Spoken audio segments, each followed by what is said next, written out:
आज के हमारे इस वीडियो का topic how does a tester work without neutral and earthing, मतलब कि बिना न्यूट्रल और अर्थिंग के हमारा टेस्टर किस तरीके से वर्क कर लेता है। दोस्तों इस वीडियो के अंदर हम इलेक्ट्रिकल के काफी इंटरेस्टिंग क्वेश्चन के ऊपर बात करने वाले।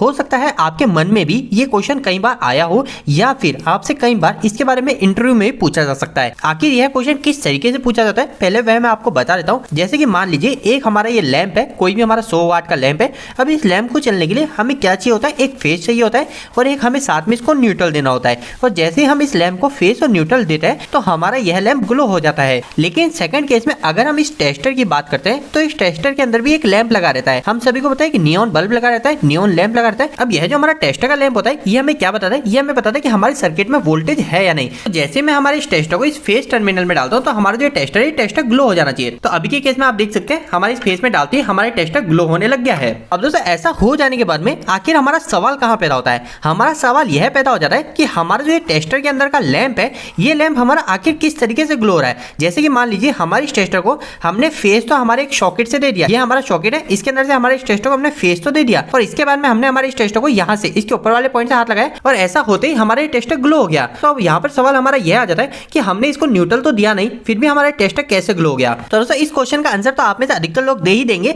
कि हमारे इस टेस्टर को हमने एक साइड से तो फेस दिया और दूसरी साइड से क्या हुआ, जैसे ही हमने हमारे इस टेस्टर को हाथ लगाया तो हमारी जो बॉडी है वो बॉडी ग्राउंड के टच है। तो जैसे ही हमारी बॉडी ग्राउंड के टच है तो हमारा टेस्टर ग्लो हो जाएगा। क्यों हो जाएगा, क्योंकि हमारा कोई भी लोड होता है वो हमारा एक फेज और एक अर्थ के साथ में भी चल जाता है। तो इसलिए हमारे जो टेस्टर के अंदर जो लैंप लग रहा है, नियॉन लैंप लग रहा है, इसको एक साइड से फेस मिल जाएगा और दूसरी साइड से हमारे इसको अर्थिंग मिल जाएगी। तो जैसे अर्थिंग मिलेगी तो हमारा ये टेस्टर ग्लो हो जाएगा। अभी तक यहाँ पे हर चीज बराबर है, लेकिन इंटरव्यू के अंदर आपसे एक और क्वेश्चन पूछा जा सकता है। वह आपसे क्वेश्चन इस प्रकार से कर सकते हैं कि जैसे कि आप इलेक्ट्रिशियन है, इलेक्ट्रिशियन हम क्या करते हैं, सेफ्टी शूज को पहन के रखते हैं। तो जब हम सेफ्टी शूज को पहन के रखते हैं तो हमारी जो बॉडी है वो बॉडी कहीं पे अर्थिंग नहीं होकर रखती है, हमारी बॉडी को कहीं से भी अर्थिंग नहीं मिलती है। इसके अलावा आप एक और सेकंड केस ये भी ले सकते हैं कि आपकी जो बॉडी है, आप एक चेयर के ऊपर बैठे हो और उस चेयर के ऊपर बैठ के आपने इसको प्लग में लगाया, तो उस केस में भी हमारा जो टेस्टर होता है ये टेस्टर ग्लो होता है। जैसे कि अभी आप उदाहरण भी देख सकते हो, अभी मैंने मेरा जो पाँव है वो जमीन पे टच कर रखा है तो हमारा जो टेस्टर फुल ग्लो रहा है, बहुत तेज ग्लो रहा है क्योंकि इसको डायरेक्ट अर्थिंग मिल रही है। लेकिन इसके बारे में मैं क्या करता हूँ, मेरे जो पाँव है इस पाँव को ऊपर कर लेता हूँ, टेबल के ऊपर कर लेता हूँ। तो आप देख सकते हैं कि हमारा जो टेस्टर अभी भी ग्लो रहा है, माने ये थोड़ा धीरे ग्लो रहा है पर ये ग्लो हो रहा है। और इससे हमें पता चल जाता है कि आखिर हमारा जो वोल्टेज है वह वोल्टेज हमारे इस साइड है या फिर इस सेकंड साइड है।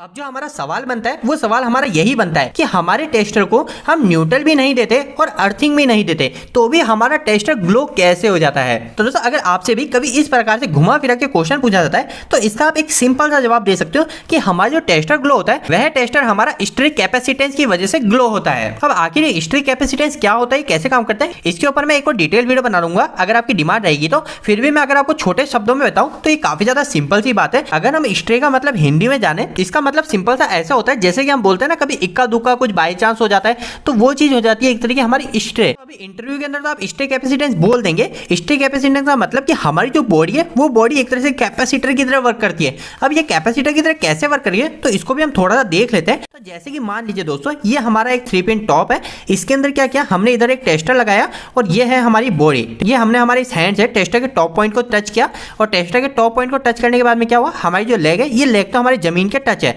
तो हमारे टेस्टर ग्लो हो गया। लेकिन दूसरे केस में मैं क्या करता हूं, मैंने यहाँ पे शूज पहन लिए, एक सेफ्टी शूज पहन लिया, फिर मैं एक चेयर पे बैठ गया। तो अब क्या हुआ दोस्तों, हमारे जो शूज है वो शूज हमारे जमीन के टच है। तो अब ऐसा शूज पहनने के कारण क्या होगा, सबसे पहली चीज तो हमारा जो टेस्टर का जो लैंप है वो लैंप हमारा काफी धीमे ग्लो होने लग जाएगा, यानी इसको जो करंट है वो करंट प्रॉपर नहीं मिल रहा है। लेकिन हमारे सामने तो क्वेश्चन ये कि आखिर इसको थोड़ा सा भी करंट क्यों मिल रहा है। तो दोस्तों इसके पीछे का रीजन है कि हमारी जो बॉडी है यहाँ पे हमारी बॉडी कैपेसिटर की तरह बिहेव कर रही है। कैसे कर रही है, तो आपको पता होना चाहिए कि आखिर कैपेसिटर क्या होता है। कैपेसिटर बनाने के लिए हमारे पास में सिर्फ 2 प्लेट ऐसी होनी चाहिए जिसके अंदर हमारे करंट कैरिंग हो सकती है, जिसके अंदर हमारा करंट फ्लो हो सकता है। तो आप मान लीजिए एक ये प्लेट है और ये दूसरी प्लेट है, इसके अंदर भी हमारा करंट फ्लो हो रहा है और दूसरे के अंदर भी हमारा करंट फ्लो हो रहा है और इसके बीच में हम कुछ ऐसा इंसुलेटर रख देते हैं जिसके अंदर हमारा करंट काफी मुश्किल से फ्लो होता है। तो जब भी ऐसी कंडीशन में हो जाती है तो वही हमारा एक तरह का कैपेसिटर होता है। तो इस समय क्या हुआ, इस समय हमारी जो बॉडी है ये बॉडी भी हमारी एक तरह की कंडक्टर है और सेकंड चीज हमारी एक अर्थिंग भी हमारी गुड कंडक्टर है जिसके अंदर आसानी से करंट फ्लो हो जाता है। इस पहली प्लेट और इस दूसरी प्लेट, इन दोनों के बीच में क्या हो गया, एक हमारा इंसुलेटर आ गया जो कि हमारे सेफ्टी शूज हो गए। तो ऐसा होते ही हमारी जो कैपेसिटर है उस कैपेसिटर की कंडीशन फुलफिल हो गई और यहाँ पर हमारी जो बॉडी है वो बॉडी एक तरह से कैपेसिटर की तरह बिहेव करने लगे। और जब हमारी बॉडी कैपेसिटर की बिहेव करेगी